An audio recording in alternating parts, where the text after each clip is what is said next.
4।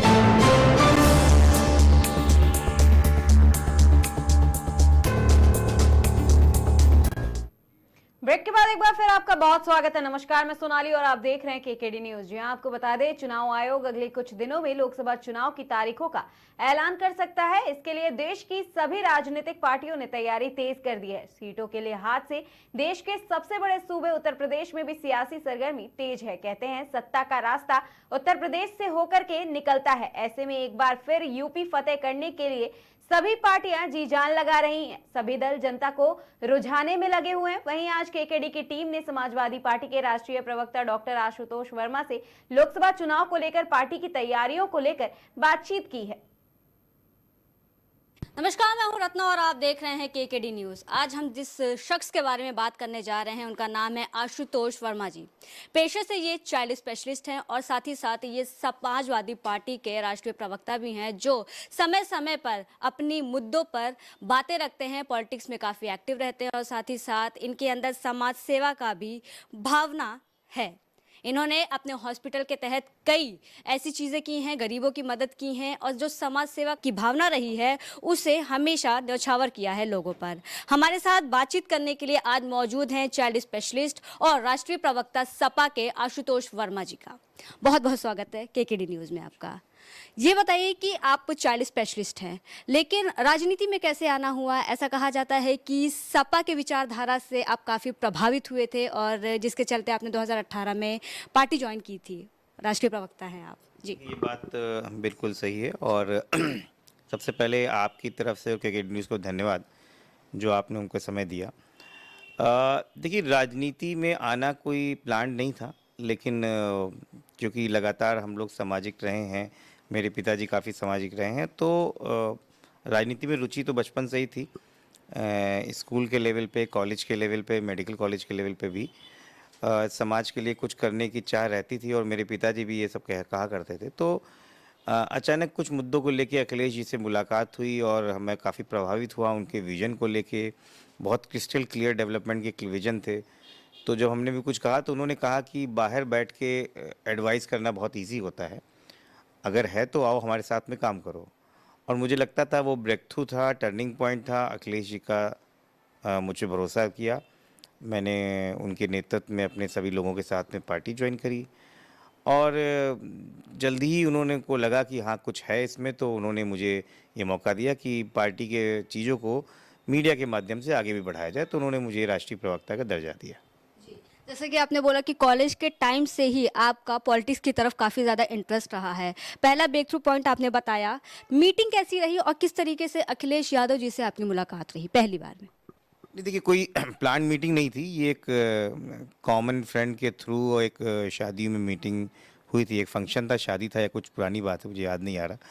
तो वहाँ पे मुलाकात हुई थी और एक बहुत फॉर्मल वे में बातें हो रही, जैसे हर आदमी किसी लीडर से मिलता है तो अपनी बात रखता है। तो किसी ने इंट्रोड्यूस कराया कि ये भी सोशल वर्क में काफ़ी एक्टिव हैं।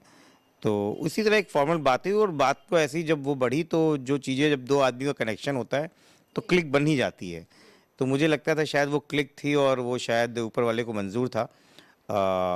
मुझे काफ़ी डेवलपमेंट के हिसाब से काफ़ी अच्छे लगते थे, क्योंकि वो समय था जब मैं पॉलिटिक्स में नहीं था और 2012 से 17 के बीच में समाजवादी पार्टी की सरकार थी। और जिस शहर में हम लोग रहते हैं, लखनऊ में, खासकर राजधानी में, मैंने इस लखनऊ को बदलते हुए देखा है अपनी आंखों से। मैंने देखा कि यहाँ पर ट्रैफिक की जो समस्या थी उसको मेट्रो में किसी व्यक्ति ने 2 साल के अंदर बदल दिया। मैंने देखा लखनऊ से दिल्ली का रास्ता आज जो हम चुटकियों में गुजर जाता है, पहले सोचना पड़ता था दिल्ली कैसे जाएं, ऐसा हाईटेक एक्सप्रेसवे दे दिया। मैंने देखा कि अमूल का बड़ा प्लांट आ गया, मैंने देखा HCL आ गया, मैंने देखा कैंसर इंस्टीट्यूट आ गया, मैंने देखा बड़े बड़े हॉस्पिटल्स बनने लगे।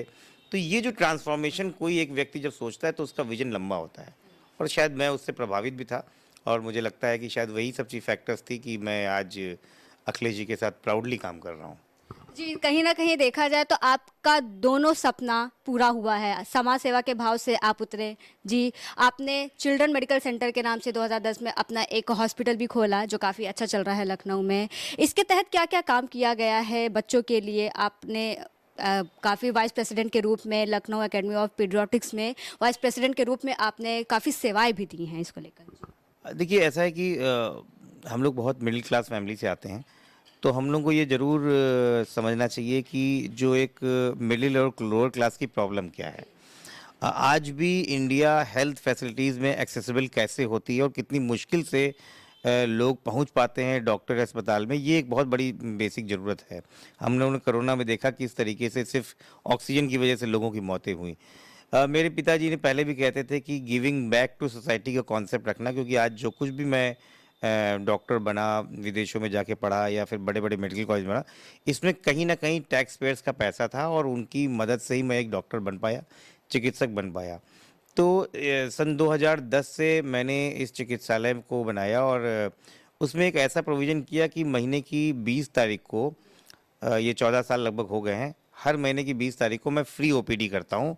फ्री में बच्चों को देखता हूँ, उनको दवाइयाँ देता हूँ, जो सुविधाएँ हो सकती हैं, जो हमारे पास दवाइयाँ आ सकती हैं, सैंपल्स के फॉर्म में या फिर और तरीके से हम उसको अरेंज करके देते हैं, जिससे समाज के उस कमज़ोर तबके को ये एहसास हो जाए कि बड़ी-बड़ी दीवालों के पीछे कोई मुर्दा दिल डॉक्टर नहीं बैठे हुए, वहाँ पे उनके लिए भी कोई बैठा हुआ है। तो ये हम लोग काम पिछले 14-15 सालों से कर रहे हैं। इसके अलावा हम लोग जो है फ्री निःशुल्क कैंप जा के मलिन बस्तियों में करते हैं। कोविड के समय से में ऑक्सीजन का वितरण करना, ये हम लोग एक बड़ा काम हम लोगों ने किया। और मैं इस बात की तारीफ़ करता हूँ कि मेरा जो स्टाफ पिछले 2010 में था, आज मेरे साथ 2024 में मेरे साथ में थे और उसी लगन से वो मुझे हौसला अफ़ज़ाई कर रहा है और हम लोग इस काम को आगे बढ़ा रहे हैं। तो ये बिल्कुल आपसी बात है और इसके थ्रू मैं सोसाइटी को कैसे बदल सकता हूँ, ये सपना मुझे अखिलेश जी ने दिखलाया और आज इसके बदलाव के लिए मैं उनके साथ में खड़ा हूँ। क्या श्रेय देना चाहेंगे अखिलेश यादव जी को? सोसाइटी बदलने में काफ़ी मदद की होगी उन्होंने, हर मुमकिन हेल्प की रही होगी आपकी उन्होंने। देखिए, एक बात बहुत कटु सत्य है कि जब आप कोई बदलाव करना चाहते हैं तो आपके पास पावर होनी चाहिए। अनफॉर्चुनेटली वो पावर अभी हमारी सरकार में नहीं है। 2018 से मैंने ज्वाइन किया और आज 2024 है, सरकार अभी भारतीय जनता पार्टी की है। लेकिन हाँ, एक सपना, एक विज़न और अपनी बात को रखने का एक उचित माध्यम जो माननीय अखिलेश यादव ने हमको दिया है, उसकी वजह से आज देश-विदेश के चैनल्स हों, चाहे मीडिया अखबार हों, चाहे किताब हो, चाहे इंटरव्यू आप जैसे पत्रकारों के माध्यम से ही मिलता है कि कम से कम हम अपनी बात को साफ़गोई से रख सकें और हम समझ सकें कि भारतीय जनता पार्टी और समाजवादी पार्टी में क्या अंतर है। जैसा कि अभी आपने बोला विपक्ष को लेकर के थोड़ा-सा चुनाव का माहौल है, थोड़ा-सा इस पर भी ध्यान देते हैं कि जिस तरीके से अलायंस टूट रहा है और अभी कहा जा रहा है कि अखिलेश यादव पूरी तरीके से टूट चुके हैं, उनकी पार्टी में कोई अपना रह नहीं गया है और बीजेपी के लिए कहीं न कहीं ये बहुत ईज़ी हो जाएगा। ऐसा कहा जा रहा है कि बीजेपी को रोकने के लिए अब कोई भी नहीं है, लेकिन सेम टाइम पे सपा ऐसी है जिसको एक टफ कॉम्पिटिटर भी माना जाता है।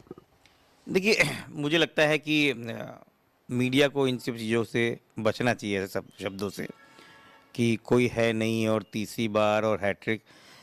अगर इन सब नारों में इतना ही दम होता जैसा कि भारतीय जनता पार्टी, मैं पहले भी कई चैनल्स में बोल चुका हूँ कि जो 400 पार का नारा है, ये मनोवैज्ञानिक दबाव के अलावा और कुछ नहीं है। याद कीजिए 3-4 महीने पहले की बात है, ऑर्गेनाइज़र एक किताब निकलती है आरएसएस की, संघ की, उसने साफ-साफ लिखा था कि प्रधानमंत्री मोदी के नाम पे और राम के नाम पे भारतीय जनता पार्टी को कोई लाभ 2024 में नहीं मिलने वाला है और ये ऑर्गेनाइजर में छपी हुई चीज़ है और जहाँ तक मैं मानता हूँ वो चीज़ें बड़े ऑथेंटिक लिखते हैं, तो उसका एहसास भारतीय जनता पार्टी को है। तो ये एक पॉलिटिकल स्ट्रेटजी है कि 400 के पार, अगर 400 के पार आप आ ही रहे हो और समाजवादी पार्टी खत्म ही हो रही है, तो फिर जयंत चौधरी को तोड़ने की क्या जरूरत थी? भाई जयंत चौधरी तो हमारे साथ चुनाव लड़ चुके थे 22 में, आपको क्या नुकसान बता रहे थे? अगर आप 400 के पार आ ही रहे हो तो हारे हुए कैंडिडेट दारा सिंह चौहान को फिर से एमएलसी बनाना, एक भारतीय जनता पार्टी कार्यकर्ता की जगह खा गए और फिर से मंत्री बनाना क्या जरूरत थी? अगर आप 400 पार आ ही रहे हो तो वो व्यक्ति जिसको आप कहते हो कि दिन भर गाली देता है, सुभाषपा के अध्यक्ष ओपी राजभर जी, जो दिन भर योगी आदित्यनाथ को, प्रधानमंत्री मोदी को क्या क्या नहीं कहे, उसको वापस अपनी गोद में बैठाल के उसको फिर से मंत्री बनाना। अगर आप 400 के पार आ ही रहे हो तो नीतीश कुमार, जिसको आप कहते नहीं बरते कि आप कब पलट जाएं, आपका भरोसा नहीं, आपके लिए दरवाजे बंद हैं, आपको सारी जुगत लगा के क्यों लानी पड़ी? तो कहीं ना कहीं भारतीय जनता पार्टी अपने ही कहे पे वो उल्टा खा गई है। हमें इस बात का तकलीफ है कि इस पूरी तंत्र में मीडिया का एक बहुत बड़ा हिस्सा उनका साथी बन के चल रहा है। मीडिया का काम होता था इस लोकतंत्र के चौथे स्तंभ में कि वो जाके अपनी बातों को रखे और सत्ताधारियों से वो सवाल पूछे जो उनको चुभे। उलट अलग हो रहा है, वो कह रहे हैं कि हम 400 पार करेंगे, तो मीडिया कह रही 400 क्यों, आप 500 पार करेंगे। चरण वंदन की स्थिति ये हो गई है कि सवाल सत्ताधारी से नहीं, सवाल विपक्षियों से पूछा जा रहा है। आज की डेट में उत्तर प्रदेश में 47 सीट 2017 में समाजवादी पार्टी के पास थी, 2022 में समाजवादी पार्टी के पास 111 सीटें हैं अपने दम पे। हमारे पास परसेंटेज 32% के ऊपर का हमारा पर वोटर परसेंटेज है, और भारतीय जनता पार्टी को हो रही कि हम कम हो रहे हैं। 10% की छलांग हमने लगाई, वो कह रहे हैं हम खत्म। नमस्कार, मैं हूं रत्ना और आप देख रहे हैं